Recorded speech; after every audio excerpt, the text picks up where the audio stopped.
Hey guys, my name is Joseph Payne, and for my SPED talk, I wanted to go over the process of blackboxing. So the first question that probably comes to mind is, what is blackboxing?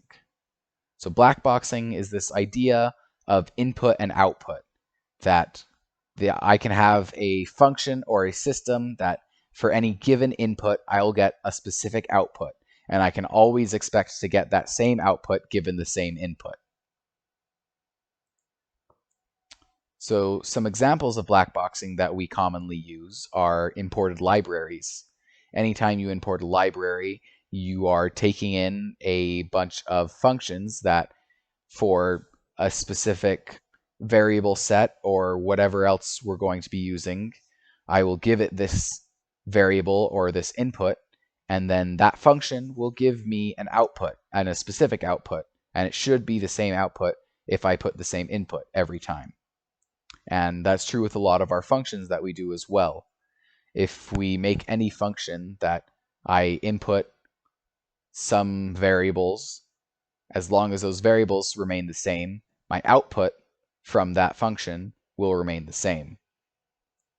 Some real-world examples of this are vending machines and drive-thrus. If you think about it, I input my selection, whether that's the code corresponding to a beverage on the vending machine or the name of the meal that I want from a restaurant. And then I also input some money.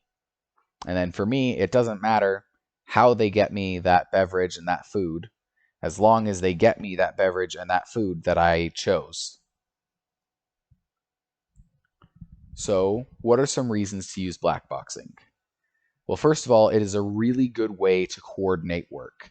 It makes it simple to get large-scale projects into small manageable chunks that can be done at separate times and doesn't necessarily have to be done in a specific order. Now, this can also help with debugging because it's set in these chunks. It's really easy to ensure that one chunk is correct and find out which chunk a problem is occurring in.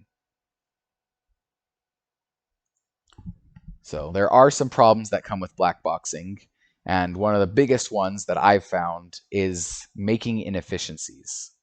So it makes it really easy to introduce inefficiencies when you're blackboxing. Take, for instance, the simple addition function. So for this addition function, we'll take in two inputs, and it will output the one output of the sum of the two inputs. So if we input 1 and 1, we can of course make it easy and just use 1 plus 1, and that will return the correct input. Or we could also use the code of 1 times 100 plus 1 times 100 divided by 100, and we'll get that same output of 2. But it's just not quite as efficient. So if you're thinking about this from not just a simple 1 plus 1 scenario, but with some other things, it can be really easy to add those inefficiencies and not realize that they exist in a program. It can also make it really easy to make incorrect code if you're not understanding what you're trying to accomplish properly. If you don't understand what the precise inputs are or what the output that is expected is, it can be really easy to create a chunk of code that doesn't do anything useful for the given program. Another thing on the more social side is that it can lead to a disconnection with associates. So because you're working on these separate pieces and it doesn't matter how you do it, a lot of times it can make it really easy to just not work with your other group members. It can also lead to problems if there is an integral part connected or neglected.